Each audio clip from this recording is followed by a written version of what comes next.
Պարոն վարչապետ, քիչ առաջ դուք ներկայացնում եք Հայաստանի Հանրապետության կառավարության 2025 թվականի ծրագրի, կառավարության ծրագրի 25 թվականի կատարման ընթացքի վերաբերյալ զեկույցը, որի ընթացքում ընդդիմությունը բացակայում էր դահլիճից, հիմա արդեն ազգային ժողով կառավարություն հարց ու պատասխանի փուլն է, եւ որի ընթացքում եւս ընդդիմությունը բացակայում է դահլիճից։ Ես այս ընթացքում փորձել էի վերհանել վիճակագրություն եւ պարզվում է, որ մինչ այս պահը 8-րդ գումարման ազգային ժողովի բոլոր նիստերի մոտ 43%-ից հարց ու պատասխանների այս փուլից ընդդիմությունը բացակայել է եւ պարզվում է, որ խորհրդարանական կառավարման պետությունների առնվազն այս պետությունների շրջանակում նմանատիպ վիճակագրությունը եզակի է եւ կան պետություններ, որտեղ կա նման պրակտիկա, բայց հիմնականում սա արտահայտվում է կոնկրետ բոյկոտի տեսքով, որը հետևողական է եւ կոնկրետ ինչ-որ ժամանակահատված է ենթադրում։ Այստեղ մենք չունենք հետևողականություն եւ ընդդիմությունը որոշ ժամանակ բացակայում է, հետո ինչ-որ նիստերի ոչ պարզ պատճառներով ներկայանում է, հետո էլի բացակայում է եւ այստեղ իսկապես դժվար է տրամաբանություն գտնել եւ պետք է նաև հաշվի առնենք, որ այս հարց ու պատասխանը կարևորագույն գործիքներից է ընդդիմության կողմից եւ խորհրդարանական վերահսկողություն իրականացնելու համատեքստում եւ նաև պետք է հաշվի առնել, որ այս քաղաքական ուժը որոշել է մասնակցել ընտրություններին, հայտ է ներկայացնել եւս մեկ անգամ մասնակցելու եւ հայտ է ներկայացնել իշխանությունը ստանձնելու, ինչու պետք է ընդհանրապես մեր ժողովուրդը այս քաղաքական ուժին ձայն տա, ես կուզեի ձեր կարծիքը։ Արդեն կպատասխանի Հայաստանի Հանրապետության վարչապետ Նիկոլ Փաշինյանը, համեցեք պարոն վարչապետ։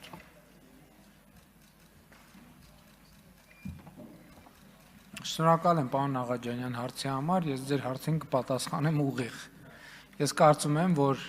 մեր ժողովուրդը ոչ միայն ձեր նշած ուժին, այլև ընդհանրապես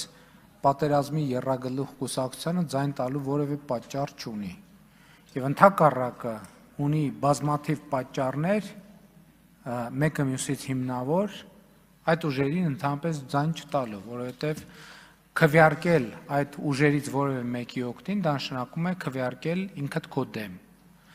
Հարցի առաջին մասի վերաբերյալ ես կարող եմ հետևյալը ասել, ես իմ օրինակը կարող եմ բերել, ես 6 տարի անցկացրել եմ ազգային ժողովում, նստած եմ եղել այնտեղ, ես չեմ հիշում մի հարց ու պատասխան, որ ես բաց թողած լինեմ։ Եթե ինչ-որ հատուկ հարգելի առանձնահատուկ պատճառ չի եղել, եւ չեմ զարմանա, եթե պարզի ոչ մեկից չեմ բացակայել հարց ու պատասխանից, իսկ այդ բացակայությունը մի բանի վկայությունն է, այդպիսով նրանք ընդունում են իրենց պարտությունը այս քաղաքական երկխոսության մեջ եւ կարծում եմ նաեւ մյուս կողմից էլ կամաց վեշերը հավաքելու process-ի մեջ են ազգային ժողովից։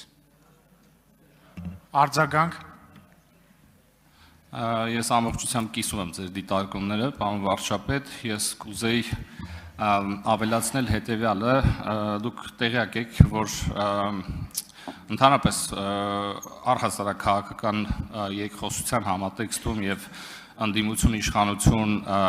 երկխոսության այս ամբողջ ժամանակահատվածում այդ նախկին ներկա թնջուկը մշտապես մեզ ուղեկցել է եւ օբյեկտիվորեն մեր հասարակության առնվազն մի մասը հոգնել է այդ երկխոսությունից, ես ուզում եմ կոչ անել մեր ժողովրդին, որպեսզի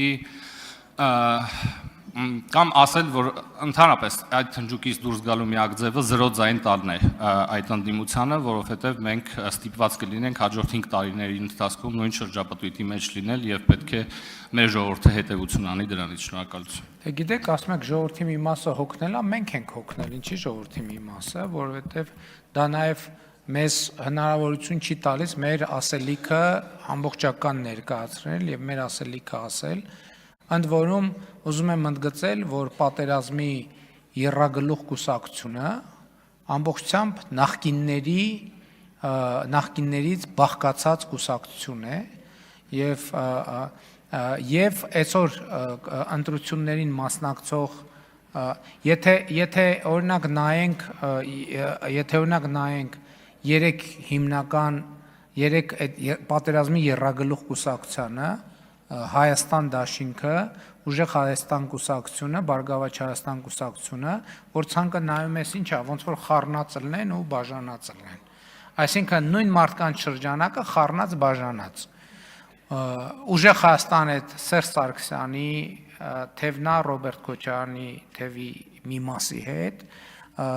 եւ դա ակնհայտ է, այսինքն ըստ էության հանրապետականները իրենք էլ դա չեն թաքցնում եւ նաեւ կոնկրետ մարդիկ են ներգրաված դե Հայաստան դաշինքը չգիտեմ նույն անունով են հանդես գալու թե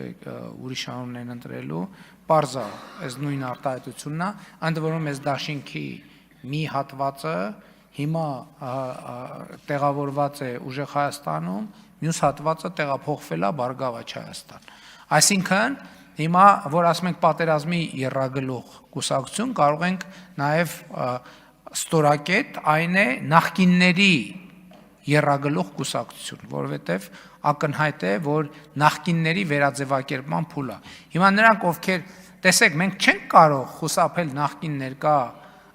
բանից, թեմայից, երբ խորհրդանի երկու ընդդիմադիր խմբակցությունները նախկինների ներկայացուցիչներն են։ Ես էլի ասում եմ, այդ շանսը կա։ Ուժեղ Հայաստան կուսակցությունը, Հայաստան դաշինքը